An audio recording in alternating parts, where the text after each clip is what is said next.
బహుశా పాత నిబంధన గ్రంథంలో ఉన్న దేవుడు, క్రొత్త నిబంధన గ్రంథంలో ఉన్న దేవుడు ఒకటి కాదేమోనని చాలామంది అభిప్రాయపడుతుంటారు.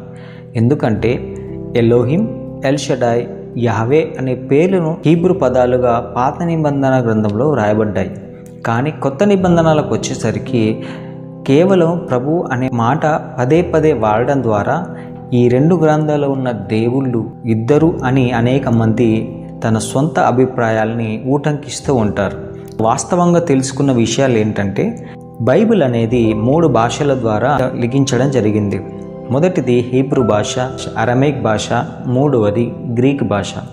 కాబట్టి ఈ మూడింటిని సమర్థవంతంగా అర్థం చేసుకొని ఎందుకు కొన్నిసార్లు కొన్నింటిని బైబిల్లో ఆమోదించడం జరిగింది అనే విషయాన్ని మనం చారిత్రకంగా, సాంస్కృతికంగా, స్థానికంగా ఉన్న ఆచార వ్యవహారాలు, ఆలోచన విధానాలు, అలవాట్లు మనం అన్నిటినీ గమనిస్తే అందుకు తగినటువంటి ప్రతిఫలాన్ని మనం బైబిల్లో నుంచి తీసుకుంటాం. ఈరోజు ఒక చిన్న విషయాన్ని మనం అర్థం చేసుకునే ప్రయత్నం చేద్దాం. మొదటిగా పాత నిబంధనల గ్రంథంలో ఉన్న దేవుని యొక్క పేరు, క్రొత్త నిబంధనలో ప్రభు అనే మాట మనకు వాడుకలోకి వస్తున్నది. కొత్త నిబంధనలో గ్రీకుల మత ప్రభావం అనేది ఎక్కువగా ఉండేది. చిన్న ఆసియా, మధ్యధరా తీర ప్రాంతాలన్నీ గ్రీకు ప్రభావం క్రింద ఉండేవి. ఈ ప్రాంతాలలోనూ ఇంకను తూర్పుగా ఉన్న బైజాంటీను రాజ్యంలోనూ గ్రీకు భాష ప్రజాభాష. గ్రీసు వంశస్థులే ఆ ప్రజలు. ఈ కారణం చేత పాలస్తీనాలోనూ ఈ భాష ప్రాముఖ్యమైనందున క్రీస్తు సువార్త గ్రంథకర్తలు ఈ గ్రీకు భాషలోనే క్రీస్తు యొక్క చరిత్ర సందేశాలను వ్రాశారు. క్రీస్తు సందేశాన్ని చుట్టుపక్కల ఉన్న ప్రజలకు అందించిన పౌలు వంటి సువార్థికులు కూడా గ్రీకు భాషలోనే ఎక్కువ మందికి బోధించి గ్రీకు భాషలోనే ఆ ప్రజలకు ప్రబోధన పత్రికలు రాశారు. భాష విషయంలోనే కాక కొన్ని ఆలోచన విధానాలు, అలవాట్లు కూడా గ్రీకుల నుండి క్రైస్తవులకు మేలుకరంగా అంటినవి.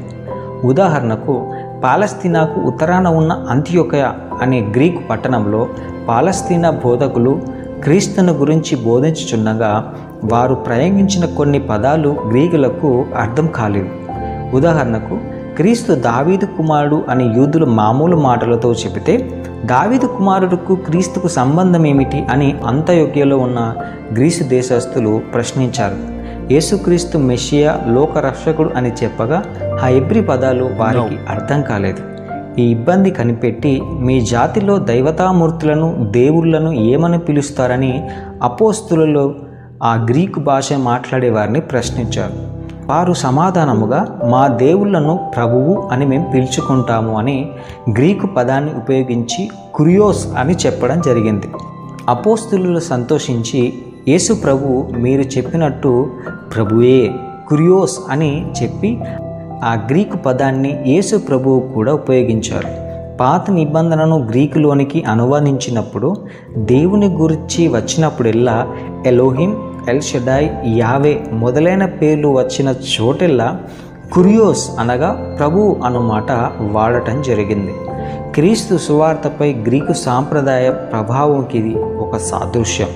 ఇప్పటికీ గ్రీకు క్రైస్తవులు ఆరాధన క్రమంలో వాడినటువంటి పదము కురియోస్ ఎలిషన్ అనగా ప్రభువా మమ్మును కనికరించుము క్రైస్తవ ఆరాధనలో క్రమక్రమంగా వాడబడుచున్నాయి.